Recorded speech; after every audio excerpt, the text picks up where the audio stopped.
মুসলমানের সংখ্যা বাড়বে, মৌলবীর সংখ্যা বাড়বে, কিন্তু ইমানদারের সংখ্যা কমে যাবে।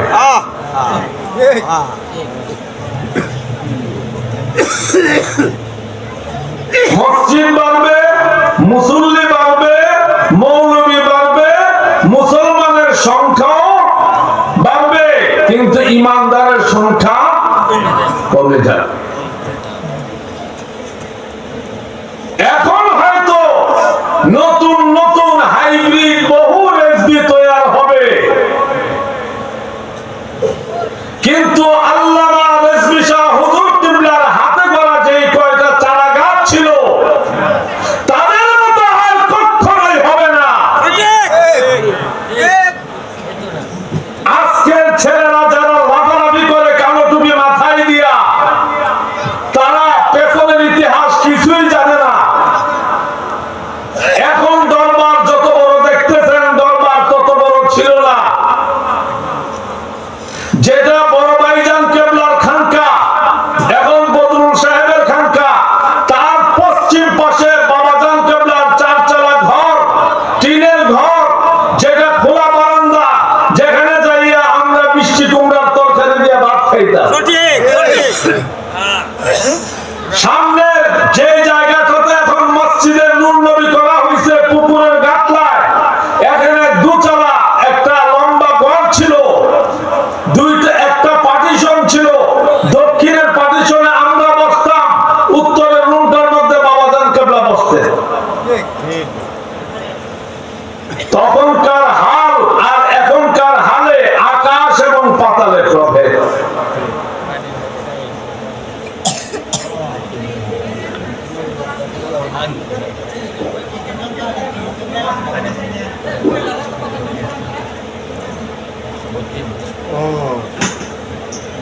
বাপের বড় ছেলে বাপ সম্পর্কে যতটুকু জানে, সবার ছোট ছেলে এত কিছু জানে না, নাতিরা আরো জানে না। এই দরবারের সূচনা লগ্ন থেকে যে কয়েকজন ছিল,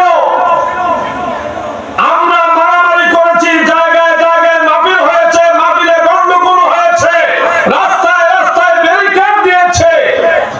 আমরা বুঝি বাচ্চা পেটে নেওয়ার যন্ত্রণা কতটুকু। কেউ যদি আমাদেরকে শরীয়ত শিখাইতে চায়, বুঝতে হবে এটা কাঁচামাল। কেউ যদি আমাদেরকে ইলমে মারিফত শিখাইতে চায়, বুঝতে হবে এটাও কাঁচামাল। কারণ এই যে বললাম, মতিন ভাই আপনাদের এলাকায় উনি কাঞ্চন ভাই নামে পরিচিত। বাবাজান কেবলার বড় মেয়ে আয়েশা আপা, ওই যে পোস্ট অফিসের পশ্চিম পাশে যার মাজার, পুকুরের পাড়ে এতিমখানার পেছনে,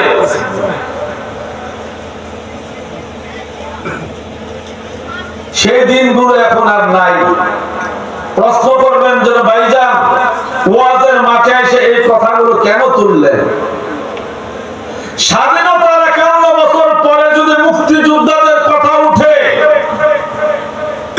বঙ্গবন্ধুর শাহাদাতের এত বছর পরে যদি বঙ্গবন্ধুর কথা উঠে,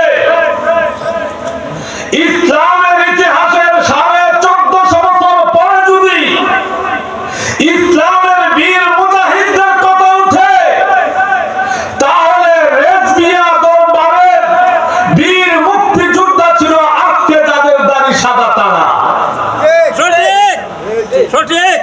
নতুন মুরিদ যারা আছো, পাকনামি কম করো, মুরব্বীদের কথা মানো। সব জায়গায় বিয়াদবি এখন ভাইরাসের মতন ছড়াই গেছে। তোমরা এখন অনেক ক্ষেত্রে এই মুরব্বী মানতে চাও না।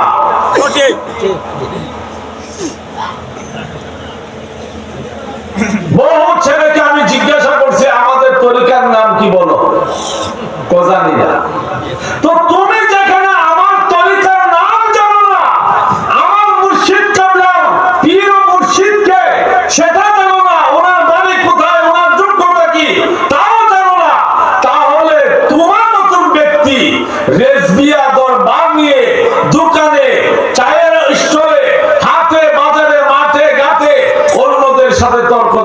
উচিত না।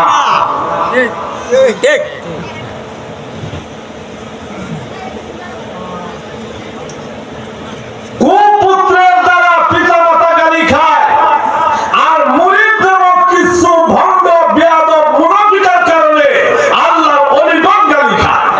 সঠিক।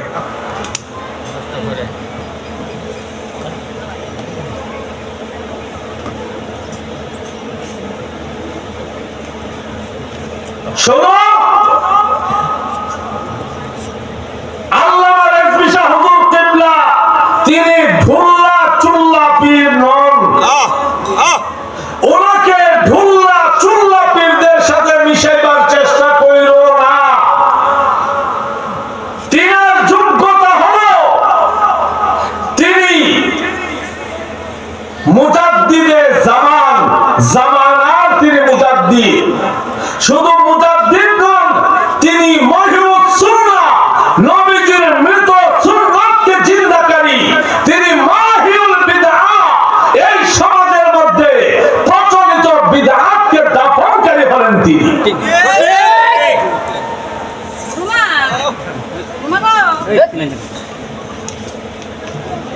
লবণ ছাড়া কোন তরকারি হয় না, খাইলে মজা লাগবে না। এখন যদি আপনি তরকারি সব ফালাই দিয়া লবণ মাখান শুরু করেন, ভাত খাইতে পারবেন? না।